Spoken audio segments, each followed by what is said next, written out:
Veteran Salute is sponsored by the Devon James Injury Lawyers.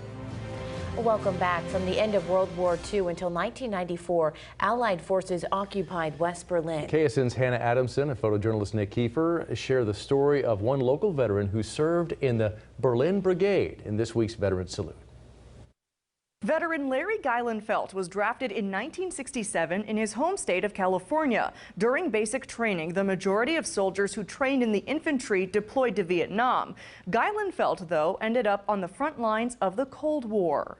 I was very fortunate to have the company that I was in go to Germany. From the California coast to the occupied West Berlin, Larry Geilenfeld would serve as an Army fire control specialist in the 2nd Battalion, 6th Infantry, a unit in the Berlin Brigade. They would call in fire missions, and I would figure out the deflections, the charge, and send that information, radio it to my 3 81 mortars that were out in front of me about 50 yards.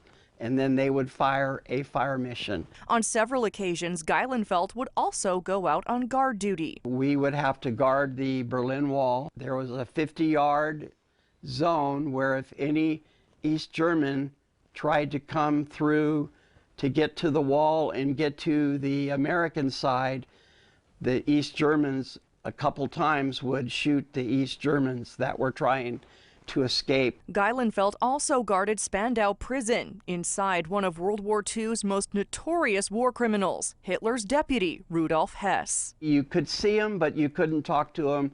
You couldn't interact with him. To me, it's more real when they talk about the Jewish people, how they were exterminated in Germany. It's very sad to see and to realize all that. At times, Geilenfeld was permitted to cross into Russian-occupied East Berlin, each visit resulting in a heartbreaking scene. We would collect a group of East German citizens who would, maybe 20 to 30, who would follow us around. Geilenfeld would serve as part of the Berlin Brigade for 2 years. It would take another 20 before the fall of the Berlin Wall. It does make you feel like you are part of history.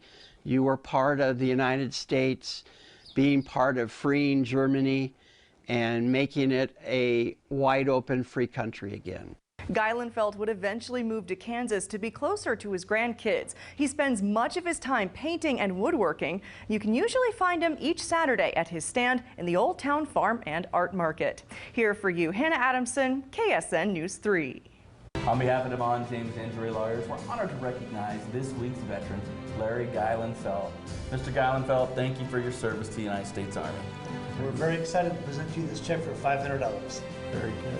Well, thank you very much, and it was great serving in the Army for our country, and I appreciate this gift, and just a salute to all the Berlin Brigaders.